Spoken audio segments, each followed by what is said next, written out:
के बदले वास्ते हम लोग क्यों ना भूले और देश को जहाँ बलिदान दिवस मनाना पूरा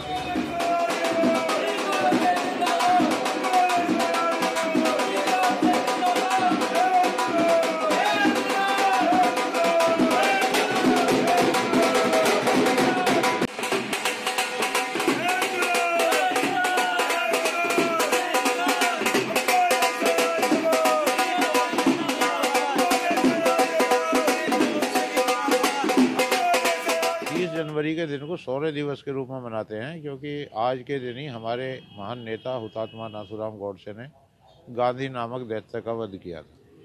इसलिए हम इसे शौर्य दिवस मनाते हैं। इसका उद्देश्य ये है कि जो इतिहास जनता से छुटाया गया, हिंदू जनता से, हिंदुस्तान से, विश्व से, कि गांधी बहुत महान थे, गांधी जी ने बड़ा देश के लिए किया, तो उस बातों को जागृत करने के लिए कि नाथूराम गौडसे जी ने गांधी को मारा, क्यों उनका वध किया, तो ये जानकारी जनता के ज़्यादा से ज़्यादा पहुँचे। इसलिए हमारा उद्देश्य ये है कि हम इन कार्यक्रमों को और गांधी को महिमा मंडन करने से रोकने के लिए हम लोग अपना प्रयास करते हैं।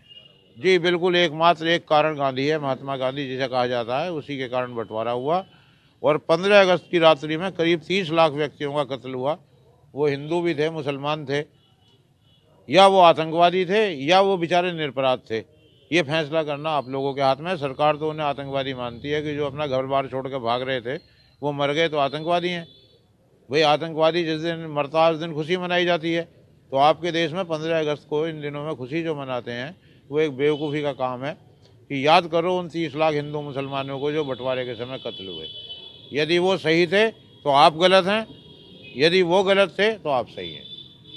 नाथूराम गौडसे को आप सही मानते हैं? हीरो, हमारे हीरो थे, हैं और रहेंगे। तो कैसे मनाते हैं, क्या बजा के मनाते हैं? हम लोग जो है आज के दिन जो है ढोल नगाड़ों से जो है स्वागत करते हैं इस दिन का, और मिष्ठान वितरित करते हैं, भगवान को भोग लगाकर प्रसाद चढ़ाते हैं कि समाज में वितरित करते हैं कि गांधी वध की खुशी में है। अरे आतंकवादी कोई मर जाता है जब भी तो आप मिठाई बांटते हैं। तो गांधी आतंकवादी नहीं थे कि जिनके कारण 10 लाख आदमियों का कत्ल हुआ। अगर गांधी ये विश्वास ना दिलाते मुसलमानों को कि हिंदुस्तान से आपको जाने की ज़रूरत नहीं है, हम जिम्मेदार हैं, और पाकिस्तान के हिंदुओं को ये विश्वास दिलाया कि आप यहीं बैठे रहिए, मैं जिम्मेदार हूँ, उसके बावजूद जो है 20-30 लाख आदमी मर गए, तो उनकी हत्या का जिम्मेदार कौन है?